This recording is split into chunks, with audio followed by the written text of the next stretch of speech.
Assalamualaikum warahmatullahi wabarakatuh.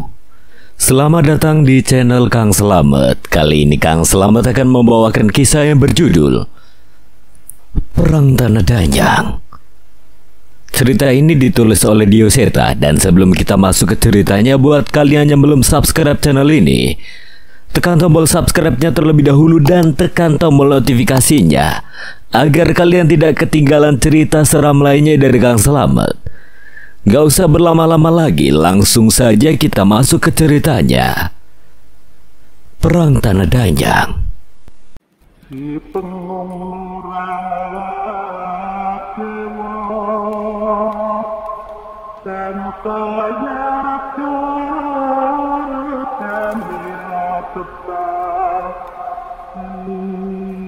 Singgasananya.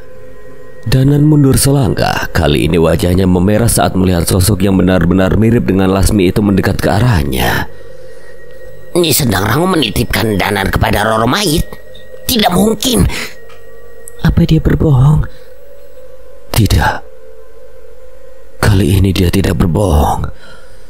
Aku samar-samar mengingatnya. Danan pun mengeluarkan selendang Nyi Sendang Rangu dari kantungnya. Ia tidak menyangka bahwa selendang itu adalah pesan dari Nyi Sendang Rangu. Ih, kalian kenapa sih? Memangnya kalian anggap aku makhluk sejelek apa? Kodenya penguasa alam kematian. Begitu banyak kematian yang kau sebabkan. Bagaimana mungkin Nyi Sendang Rangu mempercayakan Danan pada sosok semengerikan itu? Merasa sedikit kesal, Roro Mayit pun berjalan dan mendekat ke arah Cahaya. Dan saat itu Cahaya sudah bersiap memanggil Wanasura. Aku memang menguasai alam kematian, tapi aku tidak pernah meminta kematian. Manusia-manusia itulah yang mempersembahkannya kepadaku. Kalau kalian menanam jagung yang tumbuh, pasti jagung. Padi ya padi. Sama seperti mereka mempersembahkan tumbal yang mereka akan mendapatkan berkah dari kematian. Jika mereka mempersembahkan doa, ya mereka akan mendapatkan berkah dari kepada siapa yang mereka doakan. Tidak semuanya berniat menyesatkan. Kami hanya menjaga keseimbangan dan mereka hanya memanen apa yang mereka tanam. Kebetulan saja aku menguasai sesuatu yang ditakuti oleh manusia. Danan dan Cahaya mencoba mencerna perkataan Roro Mayit. Memang di kejadian saat ini mata mereka sedikit terbuka tentang semesta. Yang putih belum tentu baik, hitam belum tentu jahat. Kedua sisi hanya bagian dari alam yang harus saling menyeimbangkan. Terima kasih atas niat baikmu, tapi sepertinya aku tidak bisa mengendalikan kekuatanmu. Danan mencoba menyampaikan apa yang ia rasakan, walau Nyi Sendang Rangu yang meminta. Walaupun Roro Mayit sudah menjelaskan posisinya, ia tetap tidak bisa menyangkal bahwa banyak manusia yang sudah menjadi sesat dan menyembah dirinya demi pesugihan hingga kedikdayaan. Mendengar perkataan itu, Roro Mayit tiba-tiba memancarkan kekuatan yang begitu menekan hingga tanpa sadar mereka bertiga gemetar. Bukan keputusan kalian aku akan berada di mana. Aku tidak mau berhutang lagi pada Nyi Sendang Rangu. Lagi pula alas mayit itu adalah wilayah kekuasaanku. Danan menoleh ke arah desa dan khawatir dengan keadaan warga desa bila Roro Mayit mengamuk di tempat itu. Baiklah, sudah. Kami tidak akan menghalangimu. Roro Mayit pun kembali menyimpan kekuatannya dan tersenyum. Sepertinya aku akan memakai wujud perempuan ini saat bersamamu. Dengan wujud ini wajahmu terlihat sedikit lebih memandangku dengan lebih baik. Apa? Danan tak menyangka hal itu. Ia tidak bisa membayangkan akan sering melihat wujud Lasmi di dekatnya. Selesaikan urusan kalian di desa ini sebelum esok tengah hari.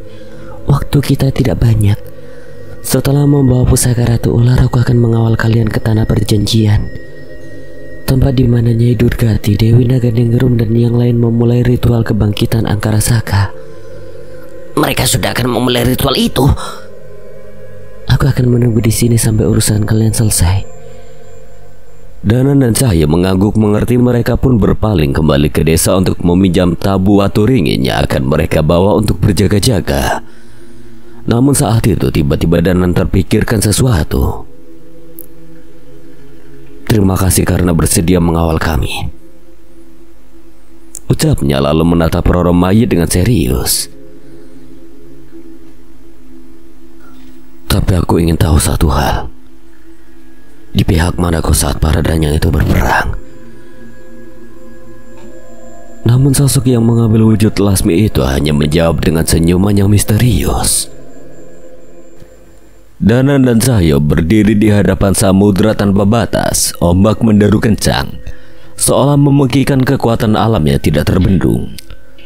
Malam telah melewati puncaknya, namun bulan masih terselubung awan pekat, menyisakan kegelapannya terasa berat. Kamu bilang wujud pusaka Ratu Ular itu mahkota, tapi kamu nggak kepikiran mahkota itu harusnya dipakai oleh siapa? Ada banyak kemungkinan. Salah satunya sosok yang mewarisi kekuatan Ratu Pantai Selatan. Apalagi sekarang kita tahu pusaka itu ada dalam perlindungannya. Blorong. Danan mengangguk, kekhawatiran saya bukan tanpa alasan. Sosok itu telah lama menguasai beberapa wilayah hitam di tanah Jawa, membuat siapapun gentar untuk berhadapan dengannya. Tiba-tiba suara kereta kencana terdengar mendekat, namun bukan dari arah daratan, melainkan dari tempat ombak bergemuruh. Suara ini tidak asing. Ya, suara yang sama seperti saat kita dijebak di gua oleh Bara. Kalau diingat, beliau sebenarnya sudah banyak membantu kita meskipun secara tidak langsung. Kereta itu terhenti tepat di tengah lautan yang mendadak tenang. Aneh. Suasana berubah, mereka merasa seperti bukan lagi berada di tempat sebelumnya. Sudah kuduga beliau tidak akan menemui kita langsung. Memang seharusnya begitu. Kita bangsa manusia tidak seharusnya berurusan dengan mereka. Tuhan sudah memisahkan kita di alam yang berbeda untuk alasan itu. Saya mengangguk setuju. Mereka pun duduk bersila dengan sopan dan memejamkan mata. Tiba-tiba sebuah penglihatan datang menghampiri.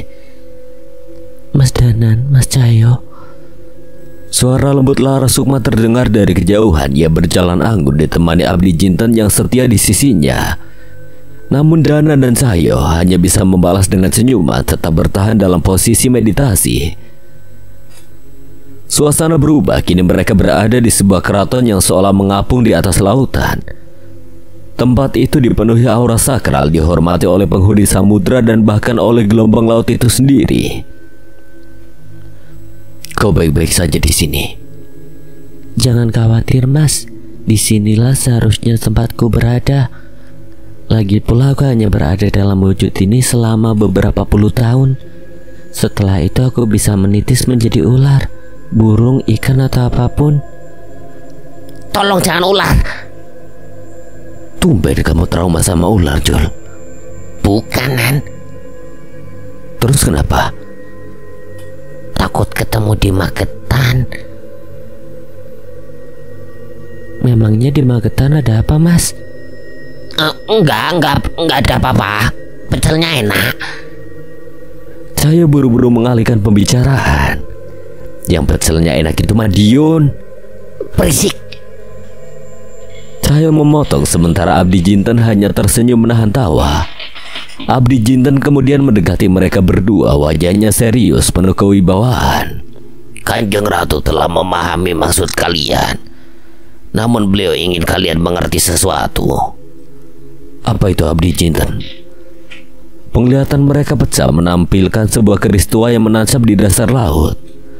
Keris itu berkarat dikelilingi aura mengerikan, menciptakan gelombang yang membawa kematian. Itu pusaka mayit. Abdi Jinten mengangguk. Penglihatan lain muncul menampilkan Lara Sukma bertahta di sebuah telaga. Dari sana pusaka-pusaka diciptakan oleh para empu yang menjalin perjanjian dengan roh alam. Kanjeng Ratu menyerahkan keputusan pada kalian, namun kalian harus tahu, roh leluhur Sambara telah melemah. Manjing Marcopodo kembali berbentuk, dan Angkara Saka bisa dibangkitkan. Mereka saling berpandangan, menyadari beratnya situasi. Kalau begitu, apa yang harus kami lakukan? Abdi Jinten menjawab dengan berat. Kalian harus siap menghadapi segalanya, meskipun harus mati atau menghancurkan kedua pusaka para danyang itu. Danan dan Cahyo terdiam. Akhirnya mereka mengangguk. Danan dan Cahyo saling bertatapan. Keadaan ini berbeda dengan yang ia bayangkan. Apa apakah berarti kabar baik? Abdi Jinten menggeleng dan berpaling memandang penglihatan yang juga dilihat oleh Danan dan Cahyo. Jika kalian memutuskan untuk menggunakan kemampuan pusaka sukma dan pusaka mayit, akan ada tragedi besar yang melibatkan para pengagung pusaka di alam ini. Kami mengerti. Kalian tidak harus. Cukup Abdi Jinten, kami mengerti maksud Kanjeng Ratu. Jika kami tahu apa yang akan terjadi, kami akan bimbang. Mendengar perkataan itu, Abdi Jinten menghela nafas dan mundur. Mereka mengerti maksud Danan dan Cahyo. Baiklah kalau itu keputusan kalian. Terakhir, Kanjeng Ratu hanya menegaskan bahwa dirinya tidak ada di sisi manapun. Entah itu manusia, para danyang putih atau danyang hitam. Jangan pernah berharap apapun dari beliau. Tenang Abdi Jinten. Kami tahu kepada siapa kami harus menggantungkan doa dan harapan kami. Seketika penglihatan itu menghilang. Tidak ada lagi yang hendak disampaikan oleh Abdi Jinten. Ia hanya tersenyum bersama pudarnya penglihatan keraton, Lara Sukma dan para penjaga laut yang mulai mendekat masuk. Saat penglihatan itu memudar, suara ombak kembali terdengar. Danan dan Cahyo membuka mata dan mereka masih tetap berada di tempatnya semula di hadapan deru samudera laut selatan. Kali ini rembulan tak lagi tertutup awan. Cahayanya terpantulkan pada sesuatu yang berada di pantai terbawa ombak. Mereka pun berdiri dari posisinya dan mengenali benda berbentuk mahkota yang sebagian sisinya sudah membatu. Jadi ini benda yang membuat ricu para danyang? Tanya Cahyo dengan suara bergetar. Matanya terpaku pada mahkota tua yang tergeletak di pasir. Bentuknya anggun namun menyeramkan. Sebagian sisinya telah membatu, memancarkan aura dingin yang menusuk kulit. Ya, kita harus menyegelnya bersama Manjing Marcopodo yang baru saja bangkit kembali. Ini tugas yang leluhurku gagal selesaikan. Danan perlahan menunduk, tangannya meraih mahkota itu saat jarinya menyentuh permukaannya. Sebuah getaran kuat menyambar, menghantam tubuh mereka seperti arus listrik tak kasat mata. Seketika hawa dingin menyelimuti, bukan hanya dingin biasa. Ini dingin yang menggerogoti jiwa, membuat jantung mereka berdegup kencang. Cahyo menelan ludah, tubuhnya gemetar tanpa ia sadari. Ini yang dimaksud oleh Mbak Purnomo? Ya, dengan ini seluruh danyang hitam di tanah Jawa akan mengincar kita. Hawa berat semakin terasa, angin yang tadinya tenang mendadak bertiup kencang, membawa bisikan-bisikan asing yang menggema di telinga mereka. Cahyo menoleh ke arah sekeliling. Bayangan hitam seperti kabut mulai merayap di tepi pantai. Keringat dingin mengucur deras di tengkuk mereka. Wanasura, penjaga gaib mereka, tampak gelisah. Aura makhluk itu bergetar, memancarkan rasa takut yang jarang ia tunjukkan. Nan, kamu tahu kan, di situasi kayak gini siapa yang paling bisa diandalkan? Danan menoleh dengan cepat, pandangannya tegas meski sorot matanya menyiratkan kecemasan. Jelas Simbakan. Cahyo mengangguk, mencoba menguatkan dirinya. Bagus kalau kamu ngerti. Tanpa buang waktu, mereka melompat ke atas Simbah, Vespa tua milik Cahyo yang sudah berkali-kali menjadi penyelamat mereka.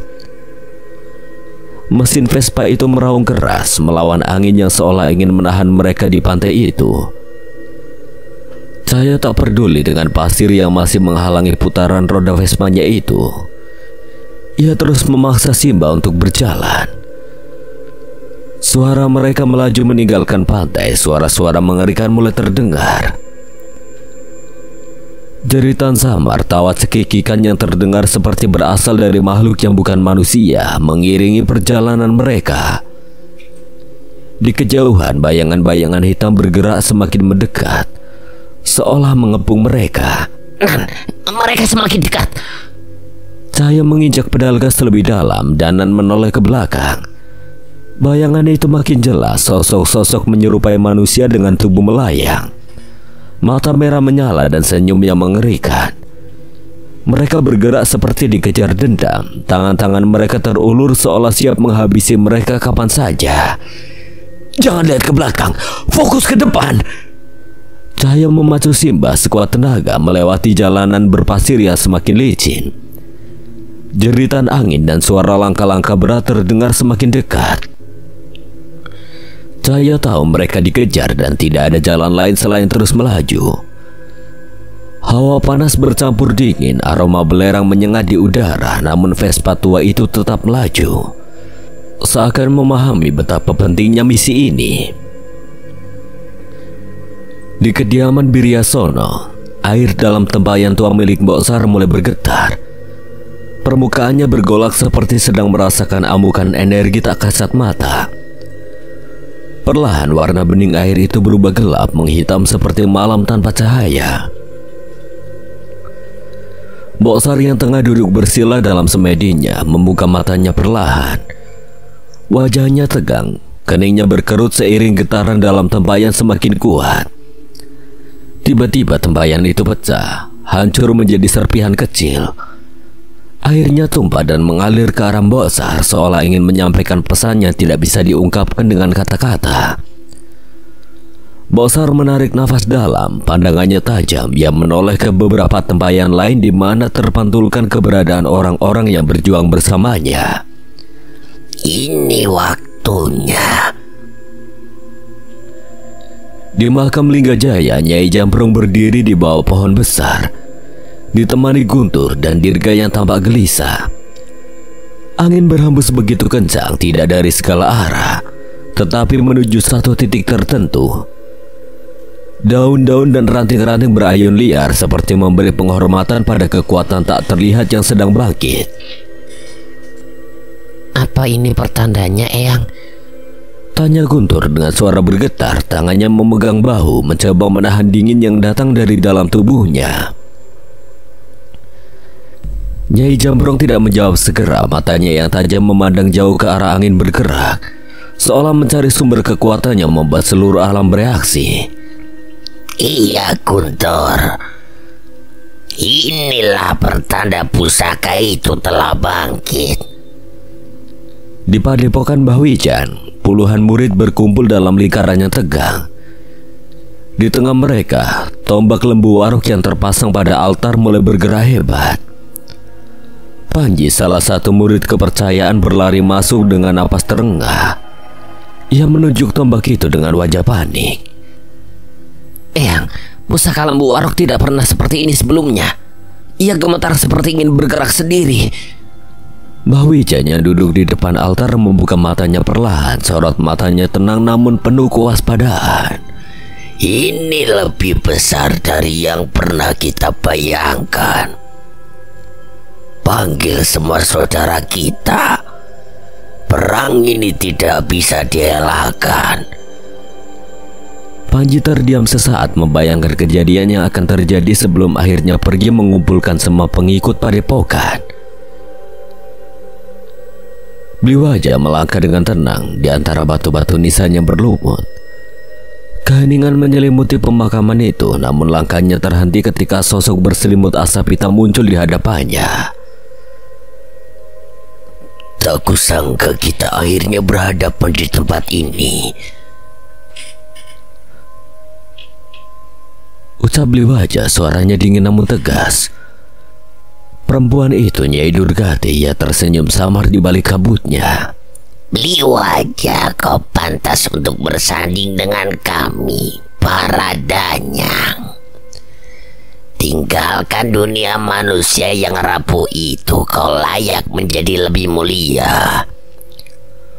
Aku manusia, dan aku akan terus menjadi manusia sampai akhir napasku. Kalau begitu kau pasti mati.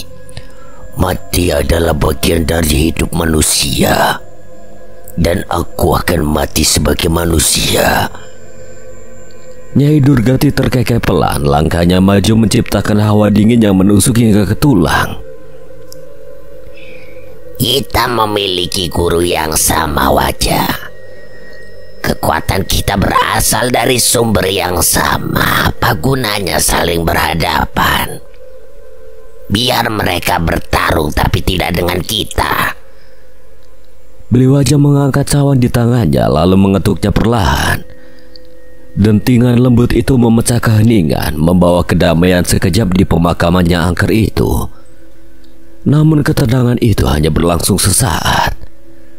Tidak, Nyai Durgati, kita memang berbagi guru yang sama, tapi hati kita berbeda.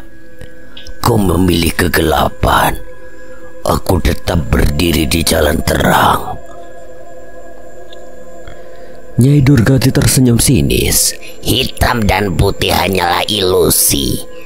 Wajar, kau akan mengerti ketika kau kalah. Tiba-tiba sebuah energi besar muncul mengguncang bumi di bawah mereka. Kabut hitam di sekitar Nyai Durgati berputar liar. Sementara beliau aja terpaku pada arah getaran itu berasal. Pusaka itu telah muncul, seru Nyai Durgati dengan senyum lebar sebelum tubuhnya berubah menjadi asap dan melayang pergi menuju sumber kekuatan itu. Beliau aja berdiri tegak, cawan di tangannya bergetar pelan. Ini baru permulaan. Di seluruh tanah Jawa, di setiap sudut dari kediaman Botsar, makam Linggajaya hingga padepokan Bawijan, semua merasakan hal yang sama. Alam bereaksi. Angin membawa kabar, pepohonan berbisik, dan pusaka-pusaka kuno bangkit dari tidur panjangnya. Di tempat mereka masing-masing, Botsar, Nyai Jambrong, Bawijan, dan Bliwaja saling menyadari satu hal. Perang paradanya telah dimulai. Di alam leluhur Sambara, bagaimana bisa ada alam semengerikan ini? Wirabumi terus merasa gelisah tepat saat mereka tiba di alam leluhur Sambara. Alam tanpa cahaya, udara yang sesak, bau yang menyengat hingga suara teriakan tak lazim yang terus menggema terdengar di sekitar mereka. Jangan sampai terpisah. Bahkan Paradanyang pun tidak mudah untuk bertahan hidup di alam ini. Purbawangi menjelaskan keadaan yang membuatnya cemas. Kemampuan pangawaruhnya tak bekerja di alam terkutuk itu. Sementara itu, Jagat terbaring di tanah berusaha setengah mati mempertahankan kesadarannya setelah membawa mereka semua ke alam terkutuk itu. Bertahan, Jagat, kita tidak akan berakhir di sini. Pale terus berusaha menyalakan geni Baraloka yang mempertahankan nyawa Jagat. Sementara itu, ketiga roh leluhur mereka itu berdiri mengelilingi Jagat dan Pale, melindungi mereka dari segala ancaman yang mungkin datang. Suara nafas yang berat terdengar dari berbagai sisi. Semua yang terjadi di sana bukan hal baik atau hal buruk, melainkan sebuah siklus aneh dari makhluk-makhluk yang bergerak mengikuti naluri alam. Seekor naga. Tiba-tiba Purbawangi menggumam. Ia merasakan seekor naga yang terbang melintas di atas mereka. Tidak ada yang menyadari di balik kegelapan itu. Hanya Purbawangi yang melihat tanpa mata yang menyadarinya. Bahkan di dalam bumi pun makhluk mengerikan seperti itu hidup bahkan di dalam bumi. Bagaimana alam semengerikan ini disebut sebagai alam leluhur Sambara? Kertasukmo masih berusaha menyesuaikan diri dengan situasi ini. Seketika hawa di sekitar mereka berubah, memanas namun dalam hitungan detik. Suhu di sekitar mereka menjadi begitu dingin. Rasa sakit melintas begitu saja membuat mereka tersiksa. Namun rasa sakit itu menghilang begitu saja setelahnya. Jagat mulai tersadar saat menyadari dirinya berada di alam leluhur Sambara. Ia memaksakan dirinya untuk duduk dan membaca situasi. Syukurlah kau masih bisa bertahan. Pale menyeka keringatnya. Tenaganya terkuras untuk memulihkan energi Jagat. Jagat mengatur nafasnya. Ia berusaha untuk berpikir bagaimana menjelaskan tentang alam itu kepada yang lain. Sementara ia sendiri belum memahaminya. Alam ini adalah asal-usul leluhur kita, asal-usul dari Widarpa Dayu Sambara. Maksudmu yang Widarpa bukan manusia?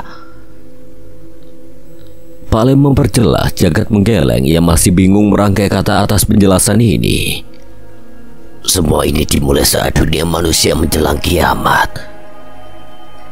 Saat menemukan alam leluhur Sambara di ajian lintas alamnya, Jagat sempat beberapa kali mencari petunjuk. Sebuah artefak yang ia temukan menggambarkan kejadian tentang kiamatnya dunia dan tulisannya tidak ia mengerti. Jagat sekali lagi meraba alur kekuatan di alam itu dan membawa mereka berlima ke sebuah bukit yang besar dengan tulisan aksara kuno. Aksara Batara. Yang bisa membacanya. Selama ini aku hanya menangkap maksud dari gambar yang terukir di sana saja. Aksara Batara tidak dibaca dengan mata, tapi dengan indera yang lebih tinggi.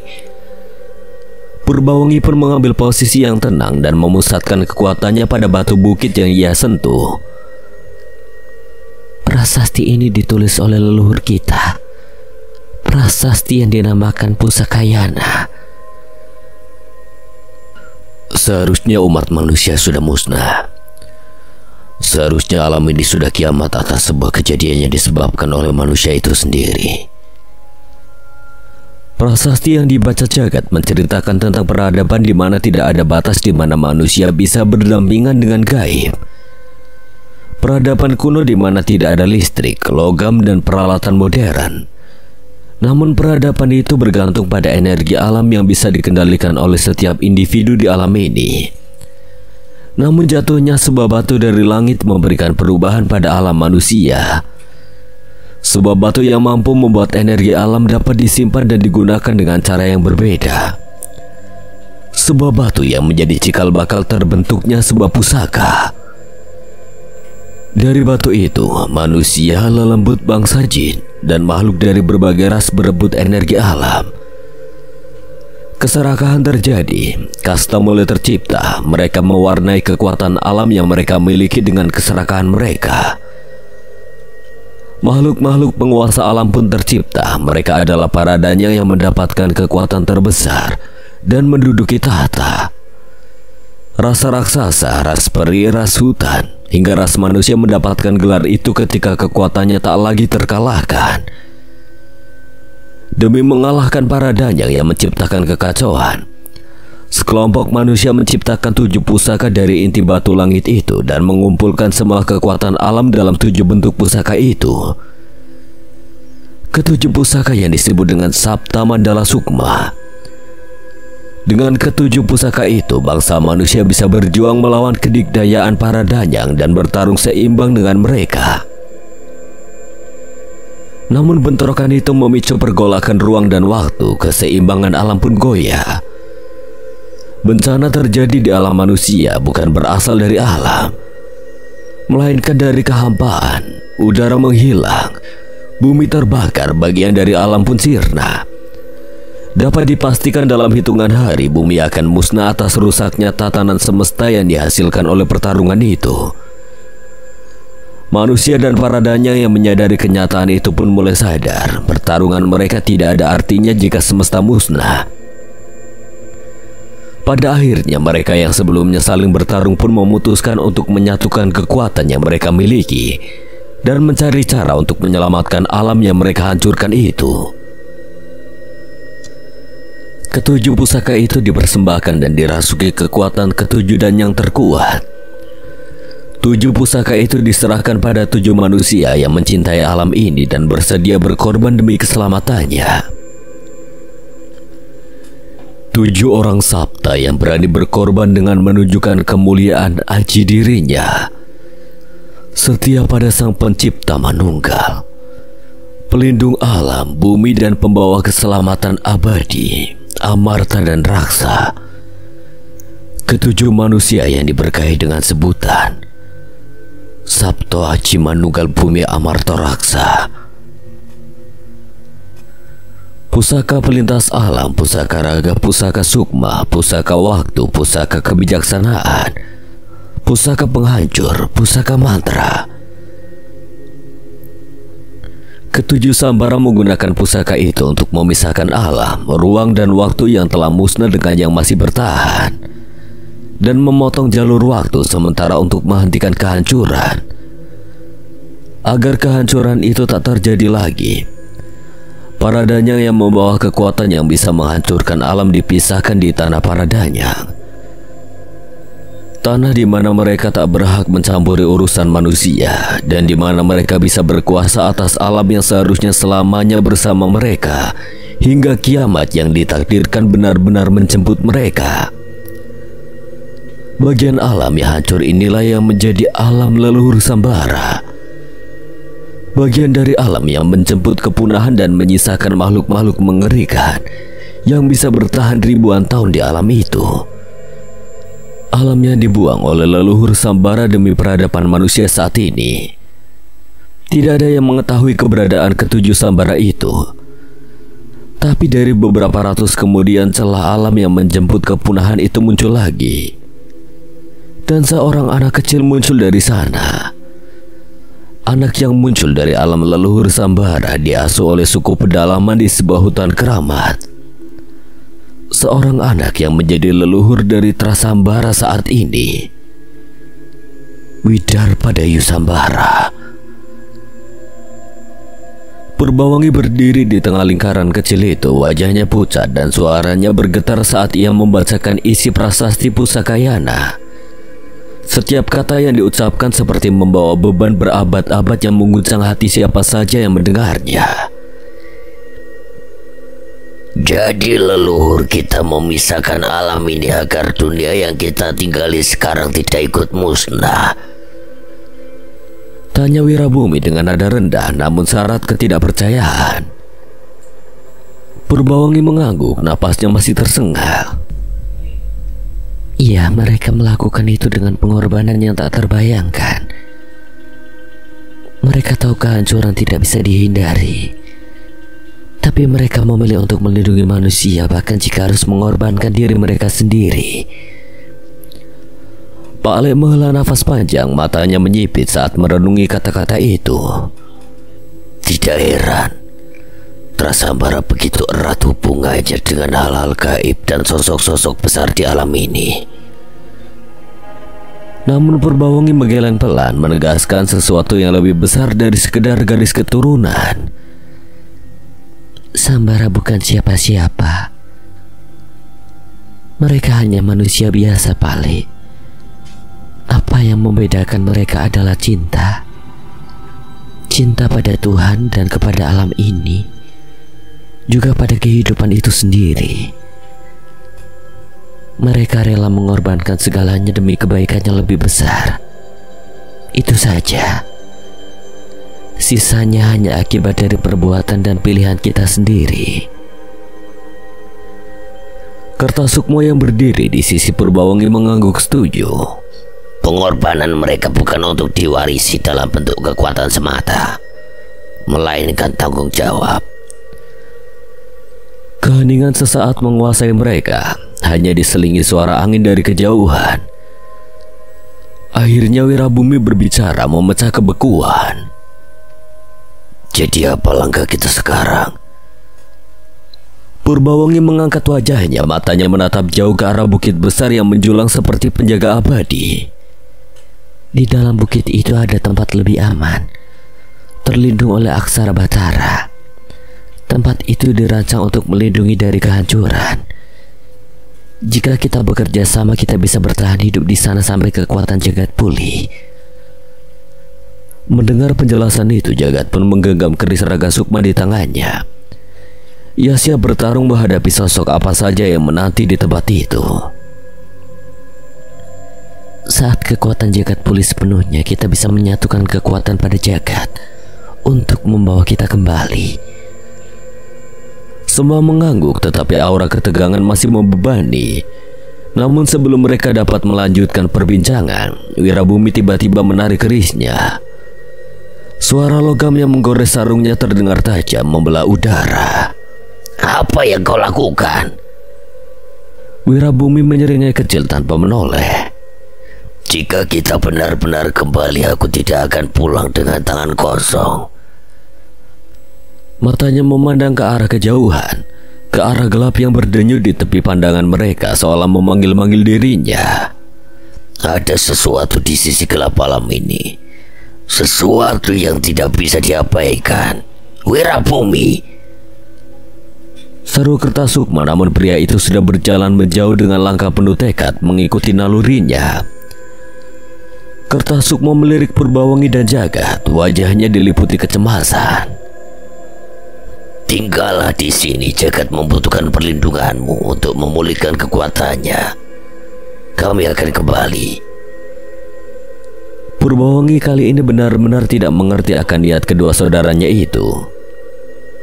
Tunggu, apa yang sebenarnya dia cari? Kertasukma hanya menggenggam kerisnya lebih erat. Sesuatu yang seharusnya tetap terkubur. Wirabumi melangkah semakin dalam ke arah kegelapan. Setiap langkahnya menggema, seolah disambut oleh sesuatu yang tidak terlihat.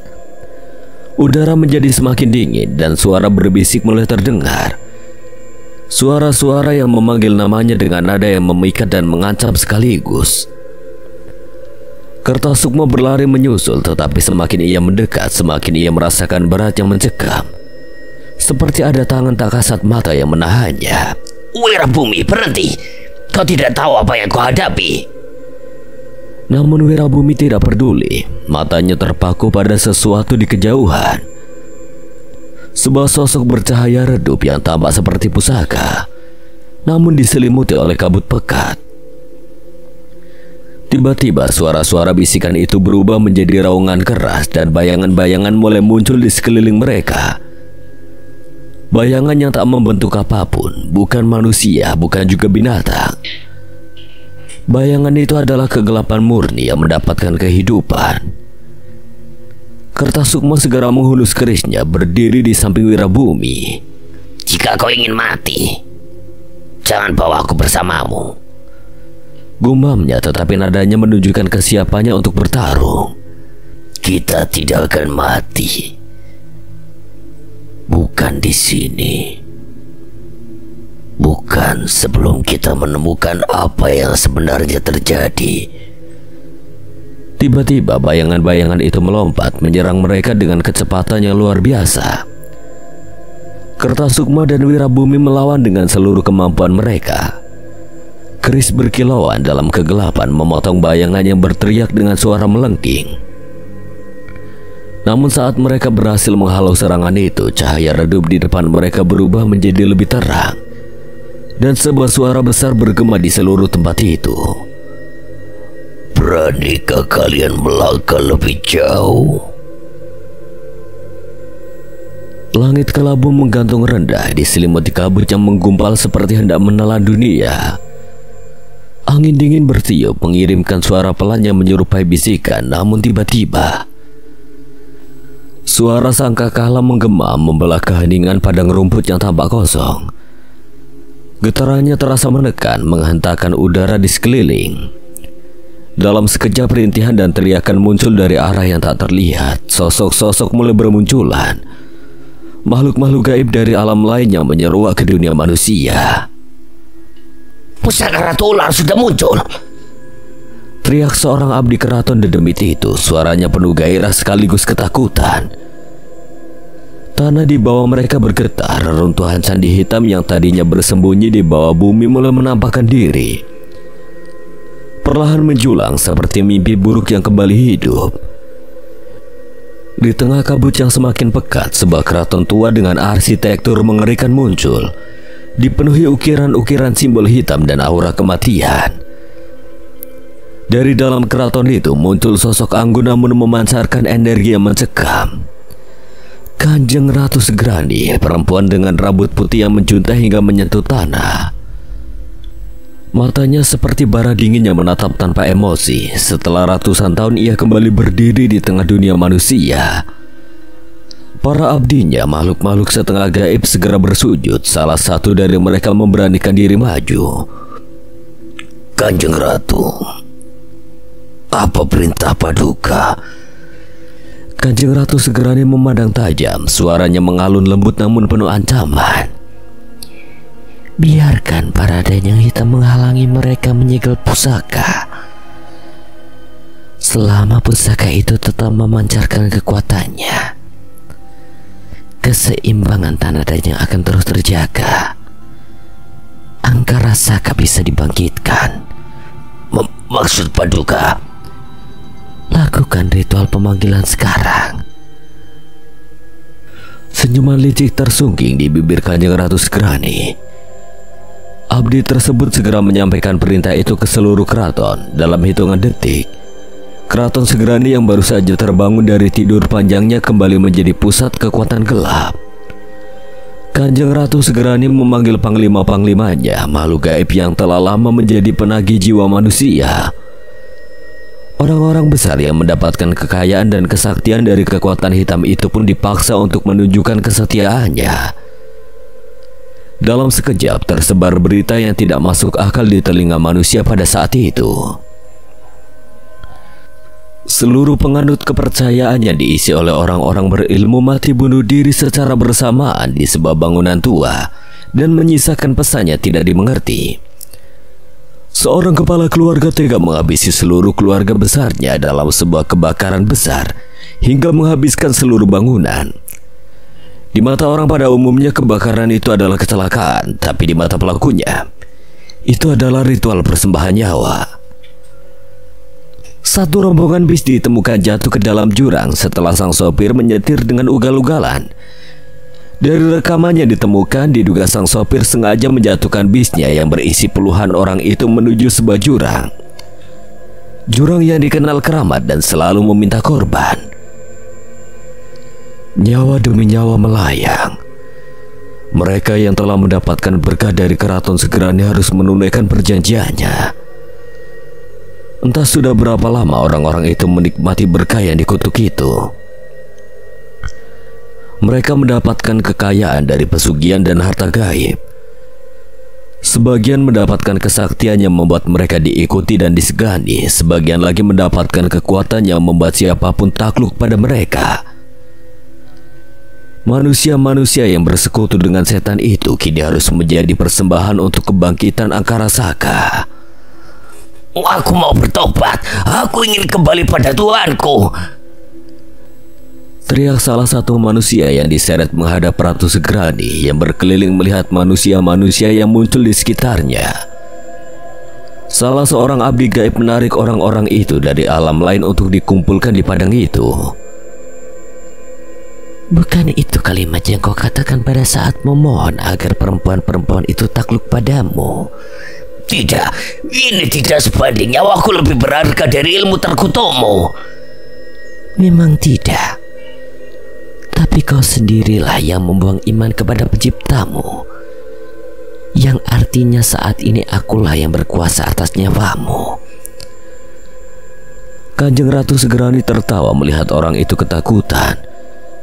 Ia merasa puas saat merasa menang dari makhluk yang mengaku paling mulia itu. Kepala orang itu pun terpisah dan bergabung di tumpukan kepala-kepala manusia lainnya. Sementara itu orang-orang yang berada di sana benar-benar ketakutan. Sebagian dari mereka berpikir kesetiaan mereka akan dibalas dengan keistimewaan. Namun ternyata setan tetaplah setan. Penyesalan mereka tidak berarti apa-apa. Mereka semua akan menjadi bahan bakar bangkitnya penguasa alam dari alam neraka itu. Cukup. Sosok Danyang berwujud manusia menghampiri Ratu Segerani. Lebih dari cukup, Dewi Naganingrum. Aku tidak melihatnya. Kau sudah melihatnya jika kau menganggap tumbal-tumbal itu masih berbentuk manusia. Kau sudah salah besar, Dewi. Dewi Naganingrum mengernyitkan dahinya. Ia melihat ke segala arah dan mencari apa yang dimaksud oleh Kanjeng Ratu Segerani itu. Saat tersadar ia pun tertawa terbahak-bahak. Bahkan makhluk sepertiku tak berpikir untuk berbuat hal sekeji itu. Kalian manusia memanglah setan yang sebenarnya. Tawa Dewi Naganingrum menggelegar di keraton itu. Tawa itu membuat manusia di sana tidak nyaman. Ia melihat keberadaan reruntuhan candi itu yang ternyata bukan candi biasa. Candi itu adalah bangunannya dibangun dari mayat-mayat manusia sejak zaman dulu terus-menerus. Mereka adalah penduduk kerajaan Segerani, prajurit hingga para pengabdi yang mereka kumpulkan dari masa lalu hingga saat ini. Korban-korban itu dikuliti, dagingnya dibakar dan dipestakan sebagai persembahan kepada Angkara Saka. dan tulang-tulangnya digerus dijadikan bebatuan bersama darah mereka yang bercampur. Semua candi-candi hitam itu terbuat dari batu-batu yang dibuat dari mayat manusia. Walaupun tubuh tumbal itu tidak lagi berwujud, namun mereka masih terus merasakan rasa sakit dari segala hal yang terjadi pada setiap bagian tubuhnya yang tidak lagi berwujud manusia. Tulang-tulang yang menyatu dengan candi itu masih merasakan kesakitan.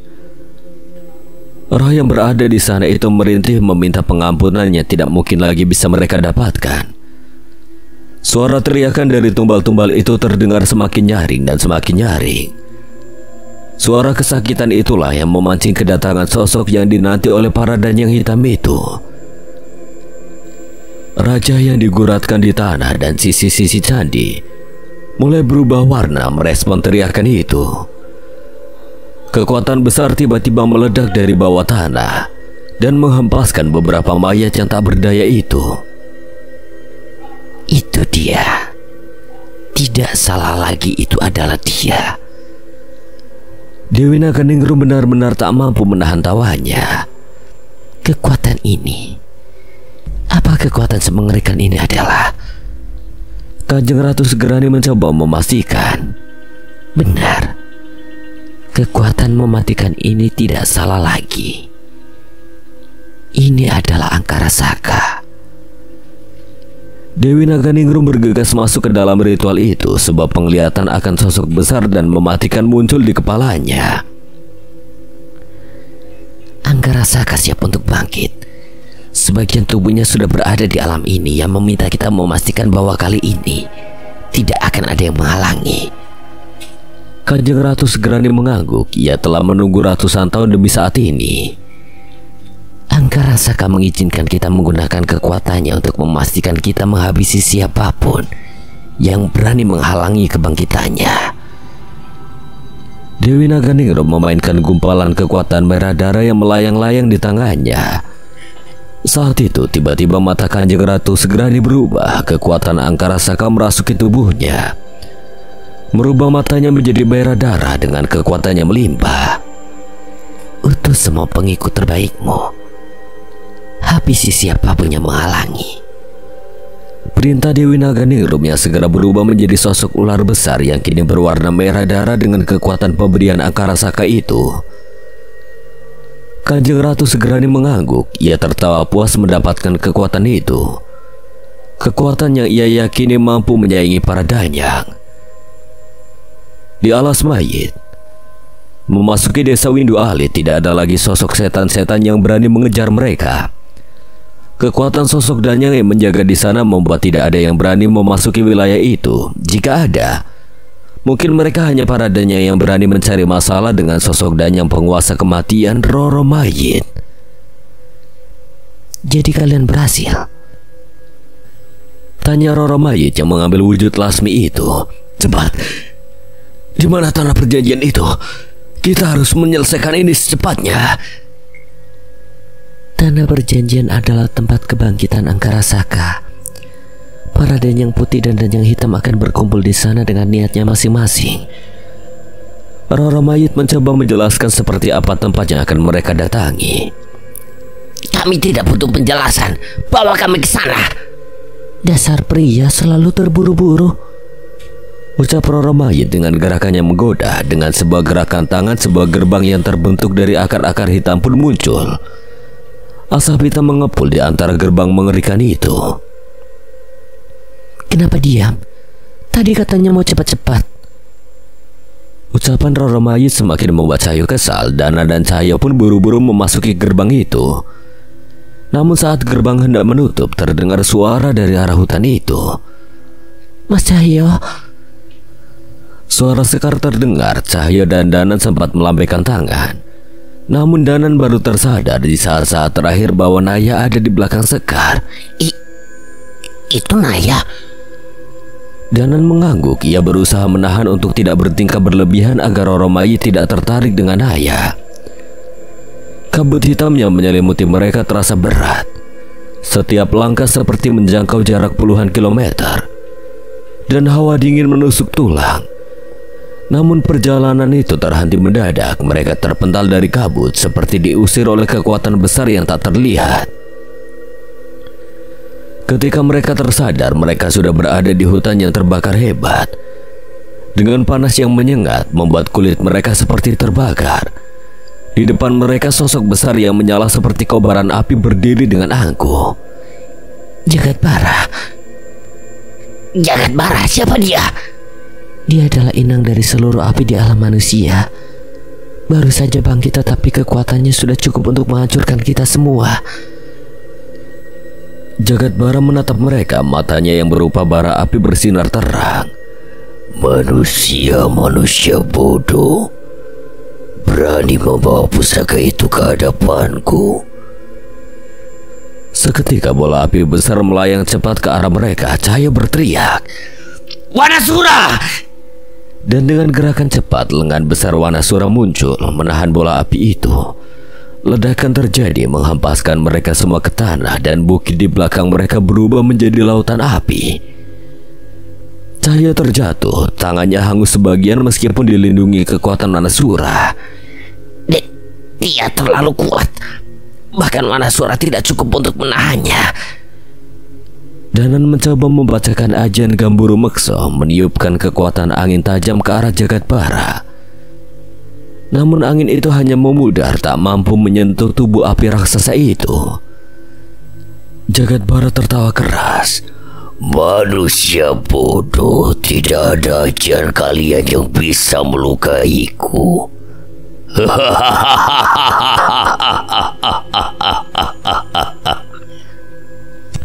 Roro Mayit melangkah maju dengan tenang, berdiri di antara Cahaya dan Jagat Bara. Tatapannya dingin. Kau bercanda, Roro Mayit? Apa kau akan melawanku demi manusia ini? Dia kekasihku. Wajar jika aku melindunginya. Jawab Roro Mayit dengan santai meskipun wajahnya penuh ketegangan. Jagat Bara tertawa lagi, lebih keras dari sebelumnya. Kematian tidak berpengaruh pada kita para danyang. Kau tahu itu bukan? Apa yang bisa kau lakukan padaku? Roro Mayit tersenyum tipis tetapi matanya berkilat penuh ancaman. Kau benar. Kematian tidak berlaku bagi kita, tapi kau masih bisa merasakan kesakitan. Tiba-tiba asap hitam dari tubuh Roro Mayit melesat cepat menyelimuti tubuh api Jagat Bara. Jagat Bara meraung keras, tubuhnya bergetar hebat. Saat asap hitam itu seperti mencabik-cabik kekuatannya dari dalam. Namun di sela-sela kekacauan itu, Roro Mayit berbisik pada Danan. Danan, dengarkan aku. Apa yang dikatakan Jagat Bara benar, aku tidak cukup kuat untuk mengalahkannya. Ini hanya untuk menunda waktunya. Cahaya yang sudah terluka berat mencoba bangkit. Tenang, Danan. Kau belum siap untuk pertarungan ini. Tunggu sampai keris Raka Sukma kembali ke tanganmu. Danan menggertakkan giginya menahan frustasi yang membuncah di dadanya. Ia memukul tanah, merasa tidak berdaya. Sial! Roro Mayit hanya tersenyum tipis meskipun ia juga tahu bahwa waktu mereka hampir habis. Di depan mereka, Jagat Bara mulai bangkit kembali. Api di tubuhnya menyala lebih besar dari sebelumnya. Saat itu tiba-tiba suara langkah kaki yang berlari dengan cepat terdengar muncul begitu saja. Tidak ada suara mendekat dari jauh, seolah mereka muncul dengan tiba-tiba. Kalau mengenai pusaka, sepertinya aku bisa meminjamkan satu. Suara itu begitu kental dan di tangannya sudah terculur sebuah keris Raka Sukma. Keris yang biasa menemani Danan. Namun yang ada di hadapannya saat ini keadaannya masih lebih baik dari miliknya. Tidak mungkin. Danan menatap sesuatu yang tidak masuk akal. Tidak hanya keris Raka Sukma, bahkan di tangan satunya keris Sukma Geni tergenggam dengan utuh di tangan sosok yang membingungkan dirinya. Cahaya pun kaget, namun saat ia melihat sosok Chandra Mukti muncul menemani orang itu, Cahaya pun mengerti apa yang terjadi. Maaf membuatmu kaget. Saya Danan.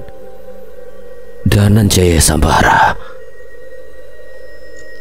Panas membakar hutan dengan kecepatan yang mengerikan, melahap setiap dedaunan dan pohon yang berdiri di jalannya. Di tengah kobaran api, sosok Jagat Bara berdiri angkuh.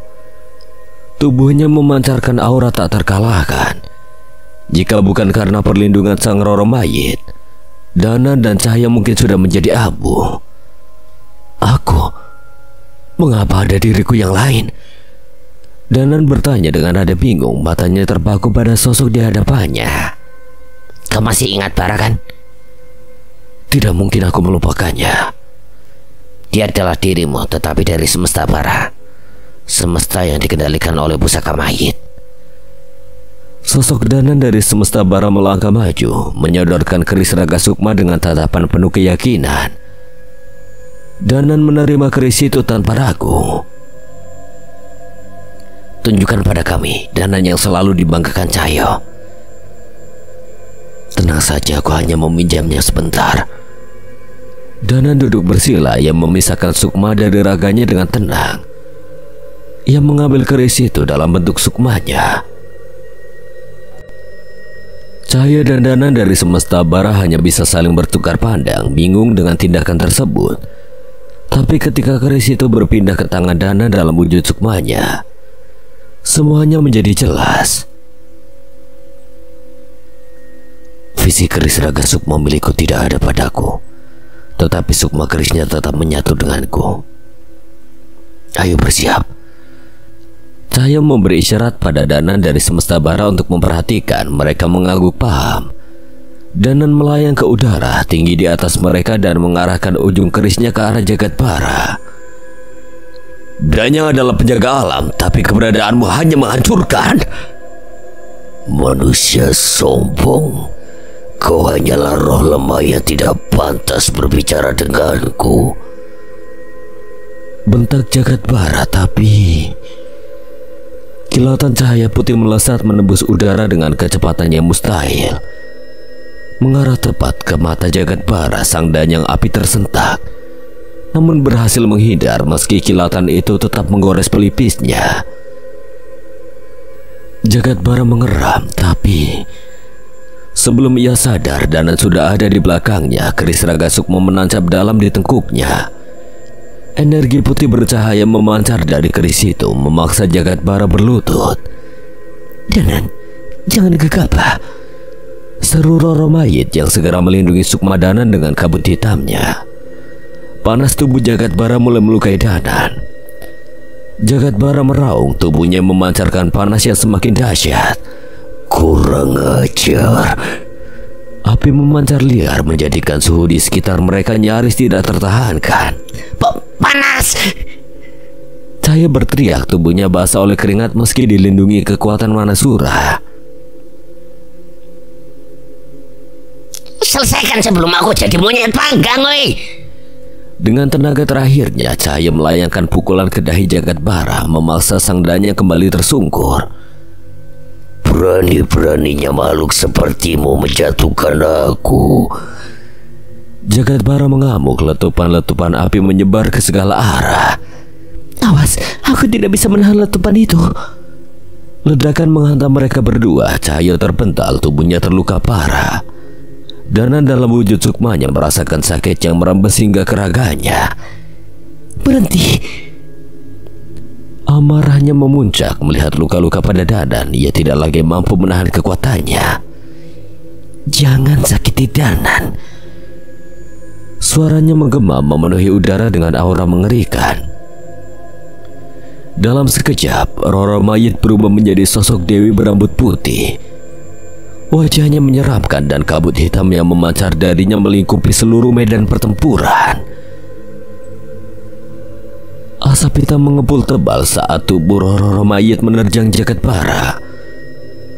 Merasuk langsung ke dalam tubuhnya, raungan Jagat Bara memenuhi udara. Rasa sakit menyayatnya dari dalam. Pengkhianat! Ia membalas serangan itu dengan kobaran api yang langsung membakar tubuh Roro Mayit. Kekuatan besar mereka beradu dahsyat, menghancurkan sisa-sisa pepohonan yang telah kering terbakar. Jagat Bara melangkah maju, suaranya menggema seperti dentuman halilintar. Pengkhianatanmu tidak berarti, Roro Mayit. Tidak ada manusia yang bisa bertahan dari apiku. Ledakan demi ledakan menggetarkan bumi, menghantam Danan dan Cahaya tanpa ampun. Mereka terhempas, luka bakar menghanguskan tubuh mereka. Namun dengan napas yang tersisa, mereka berusaha tetap berdiri. Matilah kalian. Jagat Bara mengumpulkan kekuatan, meledakkan api yang begitu besar hingga mengguncang tanah. Roro Mayit menjerit. Matanya penuh kepanikan, emosi bercampur aduk dalam dirinya saat ia menyadari tak mampu melindungi Danan dan Cahyo. Makhluk rendah seperti kalian tidak pantas melawanku.